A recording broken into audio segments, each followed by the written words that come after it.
Right, hi everyone. We come to the final video, which is video 3, chapter 7, 8 and 9. Chapter 7, scene setting. What am I going to ask you about? Oh, I just noticed something. Alright, so I am going to ask you things like not so much about the camera, but if I am going to ask you about the camera, perhaps I will ask you about this one, exposure. Just understand how exposure works in real cameras.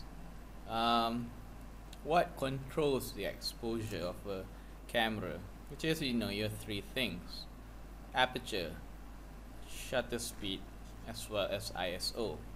Aperture relates to your f-stops. Shutter speed is basically how long the shutter will be open, how fast it kind of closes to stop light coming in, and also ISO, which relates to your film speed. So understand these three concepts and you should do fine.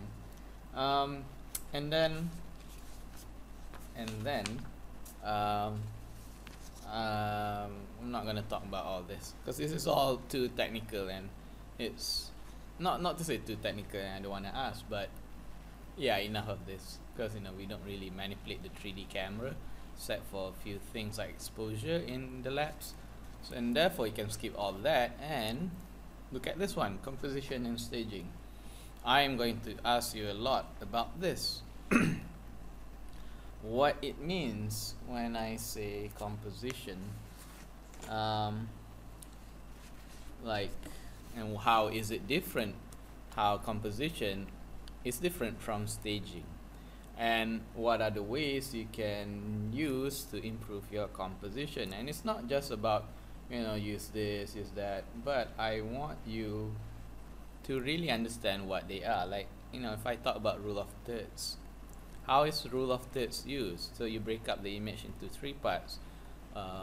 You want to compose your shot so that where the intersection of these lines, your main subject should be positioned along the at the intersection of these lines here. Yeah. And I also, there's also things like positive and negative space, how you want to use positive and negative space to kind of have some tension in your shot, so there's an energy that leads to the main subject here. So do cover all this, and it's not so much what they are but how they can be used. Like, if you see a picture, given a picture, I show you this, and how did the photographer, or how did the image use graphic weight, for instance, to attract the viewer's attention.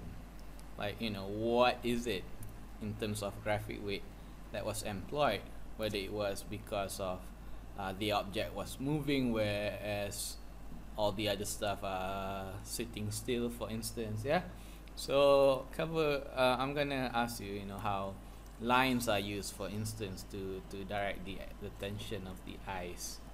Yeah, and also what are tangencies, and why is it bad, and why you want to avoid it entirely. Let's see now. Yeah, and that's pretty much it. Well, it's not so much about remembering, but it's more towards really understanding what this chapter is all about when it comes to composition and staging. Yeah, so really understand it, because I'm going to give you pictures whereby you need to analyze it in terms of all these techniques that we use to improve our composition. And that's pretty much it for chapter 7. Let's move on. Let's just close this one and talk about the next chapter, which is lighting. Well, in terms of lighting, I would ask things like that, which is this one: the different qualities of light. Like, for instance, softness. What is the softness of a light? how it differs from the soft shadows or the crisp shadows, what influences softness in a light, penumbra, decay, drop off, and all that. Oh, this is all basic, but do cover this one particular slide and you should be okay. What else? There's also visual goals of lighting design, and pay close attention to this one here. Yep, so, and I'm gonna ask you about this one as well. I will also ask about not just the visual goals of lighting, but also the visual functions of shadows, how shadows are important. Yeah, and do pay close attention to this one as well, all that stuff there. Yeah. All right, let's go back. Types of light do I ask about this? Well, it won't be in the structured question, so I'm not gonna ask you in length, but just read through it and understand what are point lights, for instance, how it differs with spotlights, and how directional lights are different, whether it mimics the sun or not. What are sky domes, for instance? So I'm gonna ask you about all that as well.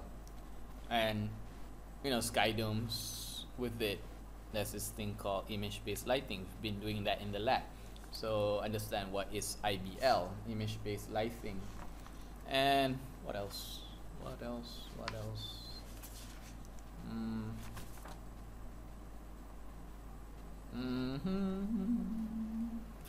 Right, when it comes to shadows, remember this guy here, occlusion.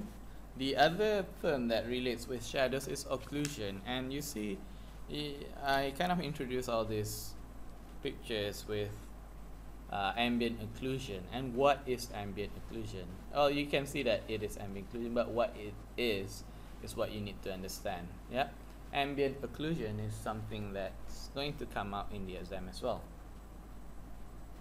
And with that said, the other concept is also subsurface scattering. Where do you see subsurface scattering? Yep, I mean, just by looking at an image like that, you can tell that there's subsurface scattering in it. Or this one here, in the fleshy matters like our bodies, or fleshy stuff like leaves and all that. So understand what they are, and you should be okay. Let me just go through and see. Yeah, that's pretty much it. And you should be okay if you cover all that. Yeah. Alright, I'm gonna close that one. We go to our next chapter, which is rendering, and what's gonna come out. I would say not much, so that's the bonus for you, I guess. So you don't need to really cover this one, except I might actually ask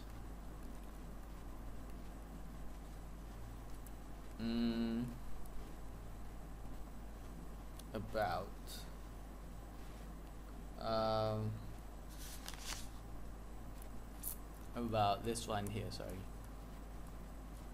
Physically based rendering. Alright, so do cover this a bit. There's something here on Moodle actually, so let me just pause the video for a while. Let me just find that material. Alright, continuing from where we left off, what I want you to cover as well in chapter 9 is actually this one. You can see this term, which is called global illumination. Not so much that I'm gonna ask, it's just one objective question on global illumination. What is it? Well, for that you would need to open up the book, or just Google it up and learn about what global illumination is, and in particular what color bleeding is, and color bleeding relates to global illumination. And that's pretty much it for our revision. Just to kind of wrap things up, the exam is divided into 3 sections. Section A is the objective questions, that's 25 marks in total. And then you have section B, which are the structured questions, and it's a total of 55 marks. So a lot of the stuff that, you know, when I say you need to kind of really understand it, it's going to come out in section B. Means that if I ask, I won't be asking so much about listing out. Maybe there are some questions which I will do that, you know, memory recalling of what things are, but I want you to really understand and able to articulate what it means by one particular concept. So that's what section B is all about, the structured questions, 55 marks. And then you have section C, which is the essay questions, and that's just a total of, I think, 20 marks, if I'm not mistaken. But you can, I mean, if you really understand what you did in the labs and you know your tools and what particular tools to use in Maya and how do you texture things, well, basically section C is essay questions. Like if I give you a picture of an object, explain to me how will you go about modeling the object, what kind of method you use, okay, and where do you start, and you know, what do you do next. For instance, you create a curve, and then from that curve you generate a NURBS perhaps, and then you convert it into polygons and so on. You know, all the things that you've been doing in the lab basically. So it's 20 marks, but it's not, it sounds hard because it's essay, kan? But well, if you really can goreng and you know what you're talking about, you should do fine with that section. And that's pretty much it. That's all the revision I can give, or rather the tips. Do your best. A lot of people seem to be able to score in this subject, but only if you do your revision. If you don't, then I cannot help you. So like I said in the class, help me so that I can help you. And with that, I conclude my video. I wish you all the best, and I do apologize if I kind of say something wrong or did something wrong during the course of my your time with me throughout the semester. Till we meet again, I'm not gonna cry. Best of luck. Assalamualaikum warahmatullahi wabarakatuh. Thank you.